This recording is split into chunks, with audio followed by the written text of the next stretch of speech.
Article 32 जी महत्व और गुरुत्व ताके देखी बी.आर. आम्बेडकारे ताक heart and soul of the Indian constitution अर्थात भारतीय संविधाনৰ हृदय और आत्मा बुली हे आर्टिकलটো आख्या दिছিল कारण এই যেটো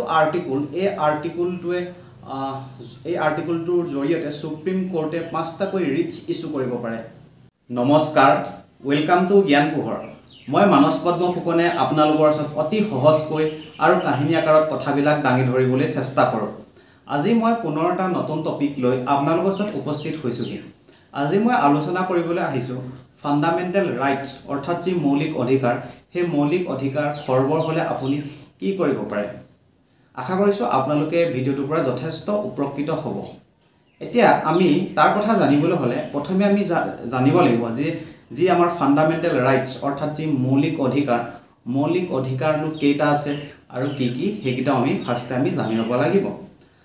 আমাৰ যি কনষ্টিটিউশ্যন অৰ্থাৎ যি সংবিধান, সেই সংবিধানত 25টা কৈ পাৰ্টস আছে আৰু তাৰে যি 3 নম্বৰটো পাৰ্টস, সেই 3 নম্বৰটো সেই পাৰ্টতে আমাৰ যি ফান্ডামেন্টাল ৰাইটস অৰ্থাৎ যি মৌলিক অধিকাৰ, সেই মৌলিক অধিকাৰসমূহ তাতে অন্তৰ্ভুক্ত আছে আৰু 6টা কৈ মৌলিক অধিকাৰ তাতে অন্তৰ্ভুক্ত আছে। আৰু সেই মৌলিক অধিকাৰখিনি যদি আমি ক্ৰমান্বয়ে ক'বলৈ যাওঁ, ৰাইট টু ইকুৱেলিটি অৰ্থাৎ সমতাৰ অধিকাৰ, সেই সমতাৰ অধিকাৰ আমাৰ সংবিধানৰ আৰ্টিকল 14 পৰা আৰ্টিকল 18 লৈকে আছে। আৰু দ্বিতীয়টো আমি ৰাইটছৰ কথা যদি আমি ক'বলৈ যাওঁ, ৰাইট টু ফ্ৰীডম অৰ্থাৎ আমাৰ স্বাধীনতাৰ অধিকাৰ, সেই স্বাধীনতা অধিকাৰ আছে আমাৰ সংবিধানৰ আৰ্টিকল 19 পৰা আৰ্টিকল 22 লৈকে।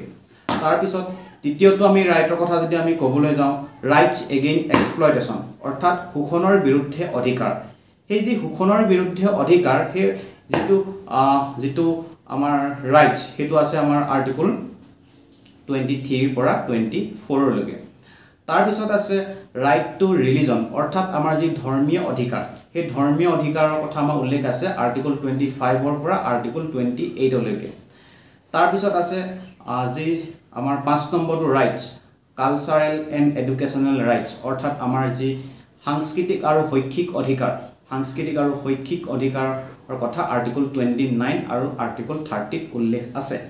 তাৰপিছত যদি আমি ক'বলৈ যাওঁ ৰাইট টু কনষ্টিটিউশ্যনেল ৰেমেডি অৰ্থাৎ যি আমাৰ সাংবিধানিক অধিকাৰৰ কথা আৰ্টিকল 32 উল্লেখ আছে। কিন্তু কথা হ'ল কি, আমাৰ যি এই মৌলিক অধিকাৰসমূহ যদি খৰ্বৰ হৈছে বুলি আপুনি যদি ভাবে অৰ্থাৎ যদি উলংঘন হৈছে বুলি যদি আপুনি ভাবে, তেতিয়া কি কৰিব পাৰে, আপোনালোকে সুপ্ৰিম কোৰ্টৰ ওচৰ চাপিব পাৰে। ঠিক আছে, আৰু সুপ্ৰিম কোৰ্টে কি কৰিব পাৰে, 5টা কৈ ৰিটস ইস্যু কৰিব পাৰে। ঠিক আছে, আৰু আপুনি যে সুপ্ৰিম কোৰ্টত যাব পাৰিব এই যি 32 6 নম্বৰটো যিটো ৰাইটস আছে, ৰাইটস টু কনষ্টিটিউশ্যনেল ৰেমেডি অৰ্থাৎ যি সাংবিধানিক অধিকাৰ, এই অধিকাৰটোৰ জৰিয়তে আপুনি কি কৰিব পাৰে, সুপ্ৰিম কোৰ্টৰ ওচৰ চাপিব পাৰে। আৰু কথাটো হ'ল কি, তাৰপিছত কি কৰিব পাৰে, সুপ্ৰিম কোৰ্টে ওচৰত 5টা কৈ ৰিটস আছে, সেই ৰিটস কেইটা সুপ্ৰিম কোৰ্টে কি কৰিব পাৰে, এই ৰিটস কেইটা ইস্যু কৰিব পাৰে। এতিয়া ৰিটস মানেনো কি? ঠিক আছে, এতিয়া ৰিটস মানে হৈছে যেতিয়া ন্যায়ালয়ে মানে ধৰি লওক মানে ন্যায়ালয়ে জাৰি কৰা আনুষ্ঠানিক লিখিত আবেদন। ঠিক আছে, আৰু সেই যি ৰিটস 5টা ৰিটস ক্ৰমান্বয়ে হৈছে হেবিয়াছ কৰ্পাছ, কিঅ' ৱাৰেণ্টো, চাৰ্চুৱাৰী, প্ৰহিবিশ্যন আৰু মাণ্ডামাছ।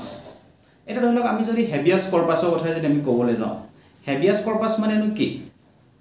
ধৰি লওক আপুনি যদি ইলিগেলি যদি ডিটেইন হয় অৰ্থাৎ আপুনি যদি ইলিগেলি যদি এৰেষ্ট হয়, তেতিয়া কি কৰিব পাৰে, আপুনি সুপ্ৰিম কোৰ্টৰ ওচৰ চাপিব পাৰে আৰু সুপ্ৰিম কোৰ্টে কি কৰিব পাৰে, সেই যি হেবিয়াছ কৰ্পাছ নামৰ ৰিটছটো ইস্যু কৰিব পাৰে। আৰু আপুনি কেনেকেনো গম পাব যে আপুনি ইলিগেলি যে ডিটেইন হ'ল? আমাৰ যি পিউনিটিভ আৰু প্ৰিভেণ্টিভ যি ডিটেনশ্যন আছে তাৰ গ্ৰাউণ্ডত আপুনি গম পাব পাৰিব যে আপোনাক লিগেলি নে ইলিগেলি আপোনাক এৰেষ্ট কৰিছে। আৰু তাৰ ওপৰত মই এটা ভিডিঅ' বনোৱা হৈ আছে অলৰেডি, আপোনালোকে যদি জানিব বিচাৰে মই ডেছক্ৰিপশ্যনত মই লিংকটো দি দিম, আপোনালোকে চাই ল'ব পাৰিব। ঠিক আছে, তাৰপিছত যদি মই ক'বলৈ যাওঁ যে আজি মাণ্ডামাছনো কি হয়, আপুনি ধৰি লওক এটা অফিচলৈ গ'ল। ঠিক আছে, আৰু আপুনি অনুভৱ কৰিছে যে সেই পাব্লিক যিজন অফিচাৰ বা চাকৰি কৰি থকা ব্যক্তিজনে তেওঁ ডিউটি ভালকৈ পাৰফৰ্ম কৰা নাই আৰু তেওঁ যি কাম কৰিব লাগে সেই কাম কৰিবলৈ তেওঁ মানে অমান্য কৰিছে, মানে তেওঁ মান্তি হোৱা নাই, তেতিয়া কি কৰিব পাৰে? তেতিয়া আপুনি কি কৰিব পাৰে? সুপ্ৰিম কোৰ্টৰ কাষ চাপিব পাৰে আৰু সুপ্ৰিম কোৰ্টে চাই মেলি কি কৰিব পাৰে? সেই যি মান্দামাছ নামৰ ৰিটছটো সুপ্ৰিম কোৰ্টে ইছ্যু কৰিব পাৰে। তাৰপিছত যদি আমি ক'বলৈ যাওঁ কিউ ৱাৰেণ্টটো, সেই কিউ ৱাৰেণ্টটোনো হয় কি? ধৰি লওক এজন ব্যক্তি চাকৰি কাৰ্যকাল ধৰি লওক 60 বছৰ বয়সলৈকে আছে, তাৰপিছতো তেওঁ যি পজিশ্যন, সেই পজিশ্যনটো তেওঁ যদি হোল্ড কৰি ৰাখে, তেওঁ কিহৰ অথৰিটিত সেই পজিশ্যনটো তেওঁ হোল্ড কৰি আছে? তেওঁ কোনে মানে সেই অথৰিটিটো দিলে?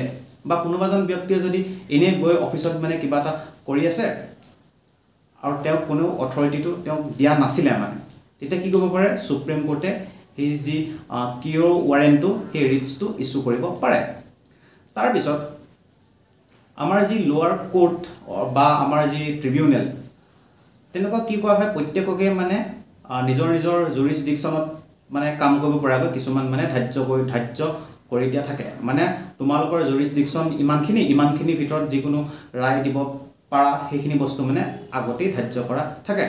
কিন্তু যিবিলাক লোৱাৰ কোৰ্ট বা ডিষ্ট্ৰিক্ট কোৰ্ট বা যিবিলাক ট্ৰিবিউনেল, তেওঁলোকে যদি তেওঁলোকৰ জুৰিছডিকশ্যনৰ পৰা বাহিৰত গৈ পিনে যদি ৰায় দিয়ে, নিজৰ সীমাৰ পৰা অৰ্থাৎ বাহিৰত গৈ যদি ৰায় দিয়ে, তেতিয়া কি কৰিব পাৰে? আমাৰ যি সুপ্ৰিম কোৰ্টে এই চাৰ্চিয়ৰী আৰু প্ৰহিবিশ্যন নামৰ দুটাকৈ ৰিটছ ইছ্যু কৰিব পাৰে।